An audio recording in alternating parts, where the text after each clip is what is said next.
আমাদের বাগারপাড়ার যে এমপি গোলাম রসুল সাহেবের মেয়ে, উনি নেশাগ্রস্ত অবস্থায় আইসে, এসে এখানে বাচ্চারা কোরআন শরীফ পড়তে আসে সন্ধ্যেবেলায় আর কি, ওখানে খেলাধুলা করতেছে। উনি এসে ওনার রাগ হয়ে গেছে যে খেলাধুলা করতে বলি বাচ্চাদেরকে উল্টো পাল্টা গালিগালাজ করেছে, প্লাস মেরেছে। দেখেন বাচ্চাটার অবস্থা। এমন অভিযোগ যশোর ৪ আসনের সংসদ সদস্য ও জেলা জামায়াতের আমির গোলাম রসুলের মেয়ে মেহজাবিন জান্নাত অনন্যার বিরুদ্ধে। পরে যখন হুজুর আইছে, হুজুর এসে জিজ্ঞেস করেছে যে আমার একটা ছাত্র যদি কোনো অন্যায় করে থাকে আপনি আমারে বলবেন। এই কথা বললো কেন হুজুর? হুজুরের গালাগালি মারতে গেছে, হুজুরের সাইকেল ধরে টানাটানি, এক পর্যায়ে হুজুর সাইকেল ফেলাই দিয়ে মাদ্রাসায় ঢুকে গেছে। উনি এখানে বসে নাটক করে কেন্দ্রে কেটে পুলিশরা ফোন দিয়েছে, যে কাছে উনারে নাকি প্রশাসন এই হুজুর মেরেছে।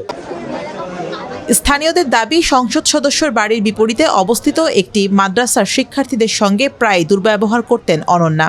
অভিযোগ, এরই ধারাবাহিকতায় গত ২৭ জুলাই বিকেলে কয়েকজন শিশুকে মারধর ও ভয়ভীতি দেখান তিনি। পরে পুলিশ, মাদ্রাসা কর্তৃপক্ষ এবং সংসদ সদস্যর পরিবারের মধ্যে আলোচনার মাধ্যমে চেষ্টা হয় বিষয়টি মীমাংসার।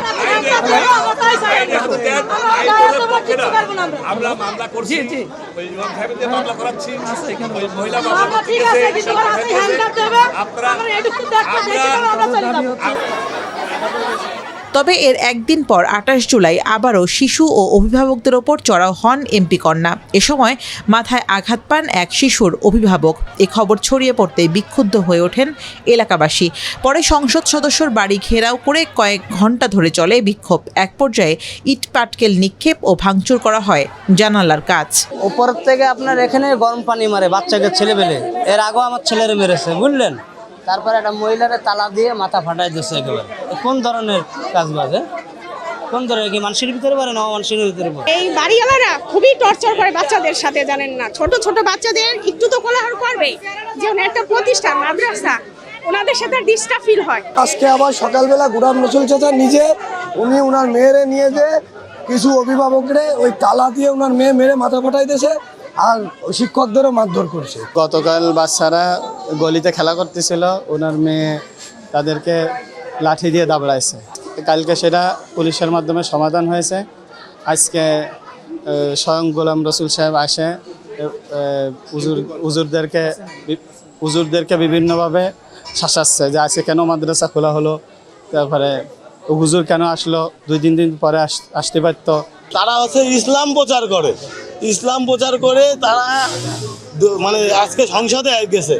সেই দল কিভাবে তার ফ্যামিলির লোক আজকে মাদ্রাসার ছোট ছোট 7-8 বছরের বাচ্চাদের উপরে এরকমভাবে হামলা করে। ঘটনাস্থলে পৌঁছে স্থানীয়দের সরিয়ে দেয় এবং পরিস্থিতি নিয়ন্ত্রণে আনে পুলিশ। পরিস্থিতি স্বাভাবিক আছে, পরিস্থিতি নিয়ন্ত্রণে আছে। আইনগত ব্যবস্থা, আমরা যদি কোনো কমপ্লেইন পাই, আইনগত ব্যবস্থা যা নেওয়ার আমরা সেটা নেব। সব অভিযোগ নাকচ করে সংসদ সদস্য অধ্যাপক গোলাম রসুল দাবি করেছেন তার মেয়ে মানসিকভাবে অসুস্থ।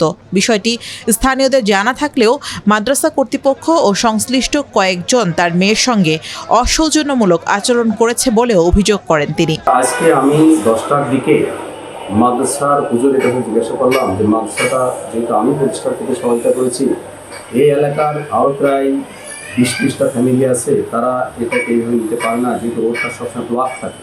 এই কথা বলার পরে যে সমস্ত গার্ডিয়ান মহিলা ছিল চারিদিক থেকে আমাকে ঘিরে ধরে এবং আমাকে নানাভাবে নাজেহাল করতে থাকে। আমি তাদেরকে বললাম যে বিষয়টা আমি মাদ্রাসা কর্তৃপক্ষের সাথে কথা বলছি, আপনারা তো আমার সাথে কথা বলতে পারেন না। এরপরে আমার মেয়ে যাওয়ার পরে আমার মেয়েকে তারা মারে। আমি তখন বললাম যে আমার মেয়েটা অসুস্থ, সে সাইকিয়াট্রিকের রোগী দীর্ঘ 20 সাল থেকে। ঘটনার সময় সংসদ সদস্য গোলাম রসুল ও তার পরিবারের সদস্যরা বাড়িতেই উপস্থিত ছিলেন। তবে ক্যামেরার সামনে কথা বলেননি তার মেয়ে অনন্যা।